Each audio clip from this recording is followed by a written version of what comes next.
ಬನ್ನಿ ಸ್ನೇಹಿತರೆ, ನಮ್ಮ ನಮಸ್ತೆ ಹಿಂದೂಸ್ತಾನ್ ಹಿಂದಿನ ಎಪಿಸೋಡ್ಗೆ ಎಲ್ಲರಿಗೂ ಸ್ವಾಗತ ಸುಸ್ವಾಗತ. ನೋಡಿ, ಒಂದು 100 ಸಹಸ್ರ ಶ್ಲೋಕಗಳಿದೆ, 1000 ಶ್ಲೋಕಗಳಿದೆ. ಅಂದರೆ ವಿಷ್ಣುವನ್ನು 1000 ಮಂತ್ರಗಳಿಂದ ನಾವು ಹೊಗಳ್ತೀವಿ. ಹೊಗಳಿದಾಗ ಮೊದಲನೇ ಮಂತ್ರ, ಬೇಸಿಕ್ ಮಂತ್ರ, ಫೌಂಡೇಶನ್ ಹಾಕೋದ್ರ ಮಂತ್ರದ ಬಗ್ಗೆ ಮಾತು ಹೇಳ್ತೀನಿ. ನಾನು ಮಂತ್ರವನ್ನು ಶುಕ್ಲಾಂ ಭರಧರಂ ವಿಷ್ಣುಂ ಶಶಿವರ್ಣಂ ಚತುರ್ಭುಜಂ ಅಂತ ಮೊದಲನೇನು. ಶುಕ್ಲಾಂ ಭರಧರಂ ಅಂತ, ಶುಕ್ಲ ಅಂದ್ರೆ ನೋಡಿ, ನಾವು ಒಂದು ತಿಂಗಳನ್ನ 2 ಭಾಗ ಮಾಡ್ತೀವಿ. ಹುಣ್ಣಿಮೆ ಬರ್ತಕ್ಕಂಥ 15 ದಿವಸಗಳು, ಅಂದರೆ ಹುಣ್ಣಿಮೆ ಹಿಂದಿರ್ತಕ್ಕಂಥ 15 ದಿವಸಗಳನ್ನ ಶುಕ್ಲ ಪಕ್ಷ ಅಂತ ಕರಿತೀವಿ. ಶುಕ್ಲ ಪಕ್ಷ ಅಂತಂದರೆ ಶುಭ್ರವಾಗಿರ್ತಕ್ಕಂಥ ಪಕ್ಷ. ನೋಡಿ, ಹಗಲೊತ್ತಲ್ಲಿ ಆಕಾಶ ನೋಡಬೇಕು, ತಿಳಿಯಾಗಿರ್ತಕ್ಕಂಥ ಆಕಾಶ ನೋಡಬೇಕು, ಲೈಟಾಗಿ ಬಿಳಿ ಕಾಣುತ್ತದು. ಶುಭ್ರವಾಗಿರ್ತಕ್ಕಂಥ ಇದಂತಂದರೆ ಬಿಳಿಗೆ ಸಂಕೇತ ಅಂತ ಹೇಳ್ತೀವಿ. ಅತ್ಯಂತ ಶುಭ್ರವಾಗಿರುತ್ತೆ. ಬಿಳಿಗೆ ತಿಳಿ ನೀಲಿ ಸೇರಿಸ್ತೀವಿ, ಬಟ್ಟೆಗೂ ಸೇರಿಸ್ತೀವಿ. ನಾವು ತಿಳಿ ನೀರು ಸೇರಿಸ್ಬಿಟ್ಟು ಚೆನ್ನಾಗಿ ವೈಟ್ ಕಾಣುತ್ತೆ ಅಂತ ಹೇಳ್ತೀವಿ. ಇದು ಏನು ಅಂದರೆ, ಇದು ಬಾಡಿ ಮೈಂಡ್ ಆ್ಯಂಡ್ ಸೋಲಲ್ಲಿ ಸೇರ್ಕೊಂಡ್ಬಿಟ್ಟಿದೆ. ಹೀಗಾಗಿ ಏನೇ ಶುಕ್ಲ ಅಂಬರ ಅಂತಂದರೆ ಆಕಾಶ, ಶುಕ್ಲ ಅಂಬರಧರದ ಅಂತಂದರೆ ಆಕಾಶವನ್ನು ಹೊದಿಕೆ ಮಾಡಿಕೊಂಡು ಹೊದ್ಕೊಂಡಿರ್ತಕ್ಕಂಥ ಸೂಪರ್ ಪವರ್. ಸೂಪರ್ ಪವರ್ ಅಂದರೆ ನಾವು ಮನಸ್ಸಿನಲ್ಲಿ ರೂಪ ಕೊಟ್ಕೋಬೇಕು. ಯಾವಾಗ ನಾವು ಮೂರ್ತಿ ಮಾಡಬೇಕು ಅಂತ ಹೋಗ್ತೀವಿ, ಮನಸ್ಸಿನಲ್ಲಿ ಒಂದು ರೂಪ ಇದಾಗುತ್ತೆ, ಪ್ರಕಟಗೊಳ್ಳುತ್ತೆ. ಈಗ ಅಯೋಧ್ಯೆಯಲ್ಲಿ ಯೋಗಿ ಅರುಣ್ ರಾಜ್ ಅವರು ಅಯೋಧ್ಯೆ ರಾಮಮೂರ್ತಿನ ಸ್ಥಾಪಿಸಿದ್ರು. ಅದು ಪ್ರಾಣ ಪ್ರತಿಷ್ಠಾಪನೆಯೂ ಆಯಿತು. ಆದರೆ ಆ ಮೂರ್ತಿ ಕಟ್ಟಿಯೋದಕ್ಕಿಂತ ಮುಂಚೆ ಅವ್ರ ಮನಸ್ಸಿನಲ್ಲಿ ಒಂದು ರೂಪ ಪ್ರಕಟವಾಗುತ್ತೆ. ಅದರ ಪ್ರಕಾರವಾಗಿ ಅವ್ರು ಕಟ್ಟಿದ್ದು ಹೋಗ್ತಾರೆ. ಆ ದೃಷ್ಟಿಯಿಂದ ಫಸ್ಟ್ ರೂಪ ಪ್ರಕಟವಾಗೋದು ಮನಸ್ಸಲ್ಲಿ. ಮನಸ್ಸಲ್ಲಿ ಪ್ರಕಟ, ಕಣ್ಣು ಮುಟ್ಕೊಂಡ್ರೂ ಕಾಣ್ತಿರುತ್ತದೋ, ಕಣ್ಣು ಬಿಟ್ಟರು ಕಾಣ್ತಿರುತ್ತೆ, ಹೇಗಿದ್ದರೂ ಕಾಣ್ತಿರುತ್ತೆ. ಅದನ್ನು ದಡ್ರಿಗೂ ಗೊತ್ತಾಗಲಿ ಅಂತ ಅಂದ್ಬಿಟ್ಟು ಏನು ಮಾಡ್ತಾರೆ, ಕಲ್ಲಲ್ಲಿ ಕೆತ್ತಬಿಟ್ಟು ಒಂದು ರೂಪ ಕೊಟ್ಟು ಕೂರಿಸ್ತಾರೆ. ಅದನ್ನೇ ಹೋಗಿ ನಾವೆಲ್ಲ ನಮಸ್ಕಾರ ಮಾಡ್ಕೊಂಬರ್ದಿರಲಿ. ಇದೆಲ್ಲ ಬೇರೆ ಹೋಯ್ತು. ಈ ಥರ ವಿಷ್ಣು ಸಹಸ್ರನಾಮನ ಕೇಳೋದ್ರಿಂದ ನಾವು ಸ್ಮಾರ್ಟ್ ಆಗ್ತೀವಿ. ಕೇಳೋದ್ರಿಂದ ನಾವು ಕಡಿಮೆ ಓದ್ಬಿಟ್ಟು ಜಾಸ್ತಿ ಮಾರ್ಕ್ಸ್ ತೆಗ್ಬೋದು. ಮ್ಯಾಥಮೆಟಿಕ್ಸ್ ಇರ್ಬೋದು, ಫಿಸಿಕ್ಸ್ ಇರ್ಬೋದು, ಸೈನ್ಸ್ ಇರ್ಬೋದು, ಬಯಾಲಜಿ ಇರ್ಬೋದು, ಸೋಷಿಯಲ್ ಸ್ಟಡೀಸ್ ಇರ್ಬೋದು, ಏನೇ ಇರ್ಬೋದು, ಇಂಗ್ಲೀಷ್ ಇರ್ಬೋದು, ಕನ್ನಡ ಇರ್ಬೋದು, ಸಂಸ್ಕೃತ ಇರ್ಬೋದು. ಏನಾಗುತ್ತೆ, ವಿಷ್ಣು ಸಹಸ್ರನಾಮ ಓದೋದ್ರಿಂದ, ವಿಷ್ಣು ಸಹಸ್ರನಾಮನ ಕೇಳೋದ್ರಿಂದ ನಮ್ಮ ಲೆಫ್ಟ್ ಬ್ರೈನ್ ಮತ್ತು ರೈಟ್ ಬ್ರೈನಲ್ಲಿ ಇರ್ತಕ್ಕಂಥ ನ್ಯೂರಾನ್ಸ್ಗಳು ಎಕ್ಸ್ಚೇಂಜ್ ಆಗ್ತವೆ. ಒಂದು ಕಡೆಯಿಂದ ಇನ್ನೊಂದು ಕಡೆ ಹಾರಾಡ್ತಿರ್ತವೆ. ಎಷ್ಟು ಹಾರಾಟ ಜಾಸ್ತಿ ಆಗುತ್ತೆ ಅಷ್ಟು ಬುದ್ಧಿಶಕ್ತಿ ಜಾಸ್ತಿ ಆಗುತ್ತೆ. ಅಷ್ಟು ಬುದ್ಧಿಶಕ್ತಿ ಜಾಸ್ತಿ ಆಗುತ್ತೆ, ಅಷ್ಟು ಸ್ಮಾರ್ಟ್ ಆದ ಅಂತೀವಿ. IQ ಲೆವೆಲ್ ಜಾಸ್ತಿ ಆಯಿತು ಅಂತ. ಈ ಮ್ಯಾಥಮೆಟಿಕ್ಸ್ ಮಾಡೋರಿಗೆಲ್ಲ IQ ಲೆವೆಲ್ ಜಾಸ್ತಿ. ಹಾಗಾಗಿ ಮ್ಯಾಥಮೆಟಿಕ್ಸಲ್ಲಿ ಜಾಸ್ತಿ ನಂಬರ್ ತಗೋಬೇಕು ಅಂತಂದರೆ, ಅಥವಾ ಫಿಸಿಕ್ಸಲ್ಲಿ ಜಾಸ್ತಿ ನಂಬರ್ ತಗೋಬೇಕು ಅಂದರೆ, ಸೈನ್ಸಲ್ಲಿ ಜಾಸ್ತಿ ನಂಬರ್ ತಗೋಬೇಕು ಅಂತಂದರೆ, ಅಥವಾ ಲಾಜಿಕಲ್ಲಿ ಜಾಸ್ತಿ ಮಾರ್ಕ್ಸ್ ತಗೋಬೇಕು ಅಂತಂದರೆ ವಿಷ್ಣು ಸಹಸ್ರನಾಮನ ಪಠನ ಮಾಡೋದು ಅನಿವಾರ್ಯ. ಅದು ಯಾವಾಗ ಪಠನ ಮಾಡಬೇಕು, ಯಾವುದೇ ಕೆಲಸವನ್ನು ಮಾಡಬೇಕಾದ್ರೂ ರೈಟ್ ಟೈಮ್ ಇರುತ್ತೆ. ರೈಟ್ ಟೈಮ್ ಅಂತಂದರೆ ನೋಡಿ, ಬ್ರಾಹ್ಮಣರಲ್ಲಿ ಒಂದು ಪದ್ಧತಿ ಇದೆ. ಏನು ಅಂತಂದರೆ, ಗುರು ಬಲ ಬಂದಾಗ ಉಪನಯನ ಮಾಡಬೇಕು ಅಂತೀವಿ. ಉಪನಯನ ಮಾಡಬೇಕು ಅಂತಂದರೆ ಜನಿವಾರ ಹಾಕ್ತೀವಿ. ಜನಿವಾರ ಹಾಕಿದಾಗ ತಾಯಿ ಭಿಕ್ಷೆ ಹಾಕ್ತಾಳೆ. ಭಿಕ್ಷೆ ಹಾಕ್ಬಿಟ್ಟು, ನೀನು ನನ್ನ ಮಗಲ್ಲ, ಸಮಾಜ ನಿನ್ನ ತಾಯಿ, ಹೋಗು ವಿದ್ಯಾ ಕಲ್ತ್ಕೊಂಬ ಅಂತ ಕಳಿಸ್ತಾರೆ. ಹಾಗೆ ಕಲ್ತ್ಕೊಂಬಂದವರು ಪ್ರಯಾಗ್ರಾಜ್ ಅಂತ ಹೋಗ್ತಾಯಿದ್ರು ಉತ್ತರ ಪ್ರದೇಶದಲ್ಲಿ. ಈಗ ಪ್ರಯಾಗ್ರಾಜ್ ಅಂತ ಮಾಡಿದ್ದಾರೆ. ಅದನ್ಯಾರೋ ಮುಸ್ಲಿಂ ದೊರೆ ಆಕ್ರಮಣ ಮಾಡಿಬಿಟ್ಟಂತೆ. ಅವನು ಅಲಹಾಬಾದ್ ಅಂತ ಇಟ್ಬಿಟ್ಟು, ಅಲ್ಲಹ ಅಂತದ್ದು ದೊರೆ ದೇವರು ಸಾಬರಿಗೆ, ಅವನ ಹೆಸರು ಇಟ್ಕೊಂಬಿಟ್ಟ. ಈಗೇನು ಮಾಡಿದ್ದಾರೆ, ಯೋಗಿ ಆದಿತ್ಯನಾಥ್ ಅವರು ಉತ್ತರ ಪ್ರದೇಶದ ಮುಖ್ಯಮಂತ್ರಿ ಆಗಿದ್ದಾರೆ, ಮತ್ತು ನರೇಂದ್ರ ಮೋದಿಯವರು ಪ್ರಧಾನಮಂತ್ರಿ ಆಗಿದ್ದಾರೆ. ಈಗ ನಮ್ಮ ಹಿಂದೂ ಧರ್ಮದ ಪುನರುತ್ಥಾನ ಆಗ್ತಾಯಿದೆ. ಅದರಿಂದ ಏನು ಮಾಡಿದ್ದಾರೆ, ಅವರು ಪ್ರಯಾಗ್ರಾಜ್ ಅಂತ ಹಳೆ ಹೆಸರನ್ನ ಇಟ್ಟಿದ್ದಾರೆ. ಆ ಪ್ರಯಾಗ್ರಾಜ್ ಅಂತ ಹೆಸರಿಡೋದಕ್ಕೇನು ಅಂತಂದರೆ ನೋಡಿ, ಅಲ್ಲಿ ಗಂಗೆ, ಯಮುನೆ, ಸರಸ್ವತಿ 3 ಸಂಗಮ ಆಗುತ್ತೆ. ಆ ಸಂಗಮದಲ್ಲಿ ನಾನು ನೋಡ್ಕೊಂಬಂದಿದ್ದೀನಿ. ಅಲ್ಲಿ ರಾಜಕೀಯವಾಗಿ ಮಾತಾಡ್ತಾ ಆನಂದ ಭವನದ ಬಗ್ಗೆ ಮಾತಾಡಿದ್ದು ಜವಾಹರ್ಲಾಲ್ ನೆಹರು ಅದನ್ನು ಇಂಡಿಯಾಕ್ಕೆ ಬಿಟ್ಟು ಕೊಟ್ಬಿಟ್ನಂತೆ ಅಂತಂದ್ಬಿಟ್ಟು. ಏನಾಗುತ್ತೆ, ಹೀಗೆ ಎಲ್ಲೆಲ್ಲಿ ಹೋಗುತ್ತೆ. ವಿಷ್ಣು ಸಹಸ್ರನಾಮದ ಬಗ್ಗೆ ಮಾತಾಡ್ತಿದ್ದೀವಿ ಅಂತಂದರೆ ನೋಡಿ, IQ ಲೆವೆಲ್ ಜಾಸ್ತಿ ಆಗಬೇಕು, ಮತ್ತು ಸ್ಮಾರ್ಟ್ ಆಗಬೇಕು. 100 ಸರಿ ಓದೋದಕ್ಕಿಂತ ಕಡಿಮೆ ಓದ್ಬಿಟ್ಟು 1 ಸರಿ ಓದಿ ತಲೆಯಲ್ಲಿ ಜಾಸ್ತಿ ಜ್ಞಾಪಕದಲ್ಲಿ ಇಟ್ಕೊಂಡು ಪರೀಕ್ಷೆಯಲ್ಲಿ ಬರೀತಕ್ಕಂಥ ಇದು ಬರಬೇಕು. ಇದೆಲ್ಲ ಮಾಡಬೇಕು ಅಂದರೆ ವಿಷ್ಣು ಸಹಸ್ರನಾಮ ನಂಬರ್ 1. ಶಂಕರಾಚಾರ್ಯರು ಮೊದಲು ಭಾಷ್ಯ ಬರೆಯೋಕ್ಕೆ ಹೊರಟಿದ್ದು, ವ್ಯಾಖ್ಯೆ ಬರೆಯೋಕ್ಕೆ ಹೊರಟಿದ್ದು ಲಲಿತಾ ಸಹಸ್ರನಾಮ, ವಿಷ್ಣು ಸಹಸ್ರನಾಮ ಬರಿಬೇಕು ಅಂತ ಉದ್ದೇಶ ಇಟ್ಕೊಂಡಿದ್ದು ಲಲಿತಾ ಸಹಸ್ರನಾಮಕ್ಕೆ. ಆದರೆ ಅವರು ಆರಿಸ್ಕೊಂಡಿದ್ದು ವಿಷ್ಣು ಸಹಸ್ರನಾಮ. ವಿಷ್ಣು ಸಹಸ್ರನಾಮ ಪುರುಷ ಪ್ರಧಾನವಾದ ಸಮಾಜ ಆದ್ದರಿಂದ ಆರಿಸ್ಕೊಂಡು ಅಂತಲೇ ಹೇಳ್ಬೋದು. ಅಥವಾ ಶಂಕರಾಚಾರ್ಯನ ಕ್ವಶನ್ ಮಾಡ್ತಕ್ಕಂಥ, ಅವರು ಇದು ಮಾಡ್ತಕ್ಕಂಥ ಇವರು ಇದುವರೆಗೂ ಯಾರು ಬಂದಿಲ್ಲ IQ ಲೆವೆಲಲ್ಲಿ. ಯಾರೋ ಶಾಲಿವಾನ ಶಕೆ ಇದ್ದಂತೆ ಶಕೆಯಲ್ಲಿ ಇದ್ರಂತೆ ನೋಡಿ ಜೀಸಸ್ ಅವಾಗಿದ್ದಂತೆ ಅಂತ ಹೇಳ್ತಾರೆ. ಜೀಸಸ್ಸು ಮತ್ತು ಶಂಕರಾಚಾರ್ಯರು ಮತ್ತು ಪತಂಜಲಿಯವರು ಇದೆಲ್ಲ ಗಮನದಲ್ಲಿ ತಗೊಂಡಾಗ ಜೀಸಸ್ಸು ಕೆಲವು ಇವುಗಳನ್ನ ತೊಗೊಂಡು ಯೋಗಾಸನ ಪ್ರಾಕ್ಟೀಸ್ ಮಾಡ್ತಾಯಿದ್ರಾ, ಕಿವಿಗೆ ಬಿದ್ದುಬಿಟ್ಟು ಪ್ರಾಕ್ಟೀಸ್ ಮಾಡ್ತಾಯಿದ್ರಾ, ಅಥವಾ ಇಲ್ಲಿ ಬಂದು ಕಲ್ತ್ಕೊಂಡು ಹೋದ್ರಾ ಅನ್ನೋ ಕ್ವಶನ್ಗಳು ಬರುತ್ತೆ. ಕ್ವಶನ್ಗಳು ಬಂದಾಗ ನೋಡಿ ಅವರು ಒಂದು ಜೀಸಸ್ಸನ್ನ ಕ್ರೂಸಿಫೈ ಮಾಡ್ತಾರೆ. ಕ್ರೂಸಿಫೈ ಮಾಡಿದಾಗ ಕೈ ಹೀಗೆ ಇಟ್ಕೊಂಡಿರ್ತಾರೆ, ಆ ಕಡೆ ಈ ಕಡೆಗೆ ಮಳೆ ಹೊಡೆದ್ಬಿಟ್ಟು ಮರಕ್ಕೆ ನೇತು ಹಾಕ್ತಾರೆ. ಹೊಡೆದಾಗ ಶಿಷ್ಯ ಅಂದರೆ ಮಳೆ ಹೊಡೆದು ನೇತು ಹಾಕ್ತಾರೆ. ಈ ಶಿಷ್ಯಂದರು ಗುರು ಹೇಳಿದ್ದನ್ನು ಅರ್ಥ ಮಾಡ್ಕೊಳ್ಳೋಕ್ಕೆ ಆಗೋದಿಲ್ಲ. ಈಗ 2000 ವರ್ಷ 2500 ವರ್ಷ ಆಗಿದೆ, ಅಲ್ಪ ಸ್ವಲ್ಪ ಅರ್ಥ ಮಾಡ್ಕೊಳ್ಳೋ ಪ್ರಯತ್ನ ಪಡ್ತಿದ್ವಿ.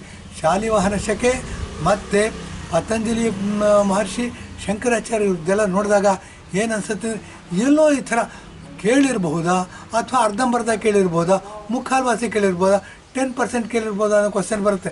ಇದೇನಾಗುತ್ತೆ, ಈ ಶಿಷ್ಯಂದರು ಬರ್ತಾ ಬರ್ತಾ ಬರ್ತಾ ಏನಾಗುತ್ತೆ, ಗುರು ಏನು ಮೂಲಭೂತವಾಗಿ ಹೇಳಿರ್ತಾರೆ ಅದನ್ನು ಮರ್ತು ಬಿಡ್ತಾರೆ.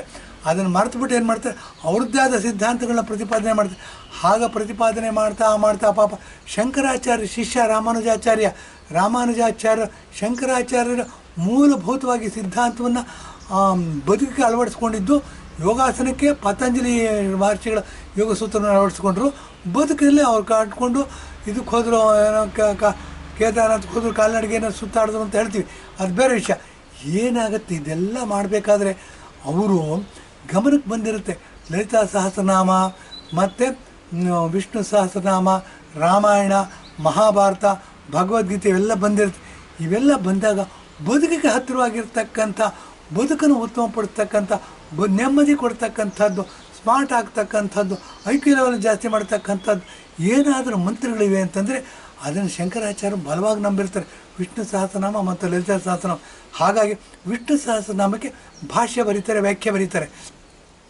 ಇದು ಬರಿತಾ ಬರಿತಾ ಏನಾಗುತ್ತೆ, ಸಂಸ್ಕೃತದಲ್ಲಿರುತ್ತೆ. ಆವಾಗ ಸಂಸ್ಕೃತ ಬ್ರಾಹ್ಮಣರ ಭಾಷೆ ಆಗಿರುತ್ತೆ. ಯಾಕೆ ಅಂತಂದರೆ ಎಲ್ಲ ಜನಕ್ಕೂ ಸಂಸ್ಕೃತ ದೇವ ಭಾಷೆ ಅಂತ ಕರಿತೀವಿ ಅದನ್ನು. ಎಲ್ಲ ಭಾಷೆ ಮತ್ತು ದೇವರನ್ನ ಅನುಸರಿಸ್ಕೊಂಡು ಹೋಗೋರು, ಬೇರೆ ಗ್ರಹದಲ್ಲಿರ್ತಕ್ಕಂಥ ಮನುಷ್ಯರ ಜೊತೆಗೆ ಸಂಪರ್ಕವನ್ನು ಸಾಧಿಸಿ ಮಾತನಾಡ್ತಕ್ಕಂಥ ಬುದ್ಧಿಶಕ್ತಿ ಉಳ್ಳವ್ರನ್ನ ಬ್ರಾಹ್ಮಣರು ಅಂತ ಕರಿತಿರ್ತಾರೆ. ಹೀಗಾಗಿ ಬ್ರಾಹ್ಮಣರು ಅತ್ಯುನ್ನತ ಜಾಗದಲ್ಲಿರ್ತಾರೆ. ದೇವತೆಗಳನ್ನ ಬಗ್ಸಿದ್ರು ಅಂತ ಅನೇಕ ಪುರಾಣಗಳಲ್ಲಿ ಓದ್ತೀವಿ ನಾವು. ಇಷ್ಟೆಲ್ಲ ಇದ್ದುಕೊಂಡ ಏನಾಗುತ್ತೆ, ನಮ್ಮ ಐಕ್ಯ ಲೆವೆಲ್ ಜಾಸ್ತಿ ಮಾಡ್ಕೊಳ್ಳೋಕೆ ಪ್ರಯತ್ನ ಪಡೋದು ತಪ್ಪ. ನಾವು ಜಾಸ್ತಿ ಬುದ್ಧಿವಂತರಾಗೋದು ಬೇಡವಾ, ಜಾಸ್ತಿ ಸ್ಮಾರ್ಟ್ ಆಗೋದು ಬೇಡವಾ, ಕಡಿಮೆ ಓದ್ಬಿಟ್ಟು ಜಾಸ್ತಿ ಮಾರ್ಕ್ಸ್ ತಗೊಳ್ಳೋ ಒಳ್ಳೇದಲ್ವಾ? ಇದೆಲ್ಲ ಮಾಡಿದಾಗ ವಿಷ್ಣು ಸಹಸ್ರನಾಮ ಓದಬೇಕು. ಅಟ್ಲೀಸ್ಟ್ ವಿಷ್ಣು ಸಹಸ್ರನಾಮ ಓದೋಕ್ಕಾಗ್ತಿಲ್ಲ, ನಾಲ್ಗೆ ಹೊರಳಲ್ಲ. ಮಾಂಸ ತಿಂತೀವಿ, ಮೀನು ತಿಂತೀವಿ, ಮೇಕೆ ತಿಂತೀವಿ, ಮುರಿ ತಿಂತೀವಿ, ಇದೆಲ್ಲ ತಿಂದಿರುವ ನಮಗೆ ನಾಲ್ಗೆ ಹೊರಳೋದಿಲ್ಲ. ಆ ದೃಷ್ಟಿಯಿಂದ ವಿಷ್ಣು ಸಹಸ್ರನಾಮವನ್ನು ಯಾರು ಶಾಸ್ತ್ರಬದ್ಧವಾಗಿ, ಕ್ರಮಬದ್ಧವಾಗಿ, ಶುದ್ಧವಾಗಿ ಓದ್ತಾರೆ, ಅಟ್ಲೀಸ್ಟ್ ಕೇಳೋದ್ರಿಂದ ಆ ತರಂಗಾಂತರಗಳು ಬ್ರೈನ್ ಮೇಲೆ ಎಫೆಕ್ಟ್ ಮಾಡುತ್ತೆ. ಮತ್ತು ನಮ್ಮ ಮ್ಯಾಗ್ನೆಟಿಕ್ ಫೀಲ್ಡ್ ಆರ ಮೇಲೆ ಎಫೆಕ್ಟ್ ಮಾಡುತ್ತೆ. ಆರ ಮೇಲೆ ಯಾವ ಎಫೆಕ್ಟ್ ಮಾಡುತ್ತೆ, ಅದು ನಮ್ಮ ಶರೀರದ ಮೇಲೆ ಎಫೆಕ್ಟ್ ಮಾಡುತ್ತೆ. ಶರೀರದ ಮೇಲೆ ಏನು ಎಫೆಕ್ಟ್ ಮಾಡುತ್ತೆ, ಅದು ಬ್ರೈನ್ಗೆ ಎಫೆಕ್ಟ್ ಮಾಡುತ್ತೆ. ಹೀಗಾಗಿ ನಮ್ಮ ಐಕ್ಯೂ ಲೆವೆಲ್ ಜಾಸ್ತಿ ಮಾಡೋದಕ್ಕೆ, ನಮ್ಮನ್ನು ಸ್ಮಾರ್ಟ್ ಮಾಡೋದಕ್ಕೆ, ನಮ್ಮನ್ನು ಬುದ್ಧಿವಂತರು ಮಾಡೋದಕ್ಕೆ ವಿಷ್ಣು ಸಹಸ್ರನಾಮ ಭಾಳ ಉಪಯೋಗ ಆಗಿದೆ. ನಮ್ಮ ಈಗಿನ ಬದುಕಲ್ಲಿ ನೆಮ್ಮದಿನೂ ಬೇಕು, ನಮಗೆ ದುಡ್ಡು ಬೇಕು, ಎಲ್ಲ ಬೇಕು.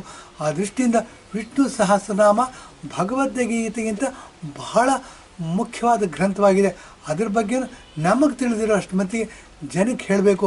ಅದರಲ್ಲಿ ತಿಳ್ಕೊಂಡಿರ್ತಕ್ಕಂಥವ್ರು ಉಪಯೋಗ ಪಡ್ಕೊಳ್ಳೋ ಅಂಥವ್ರು ಎಷ್ಟು ಜನ ಸಿಗ್ತಾರೋ ಗೊತ್ತಿಲ್ಲ.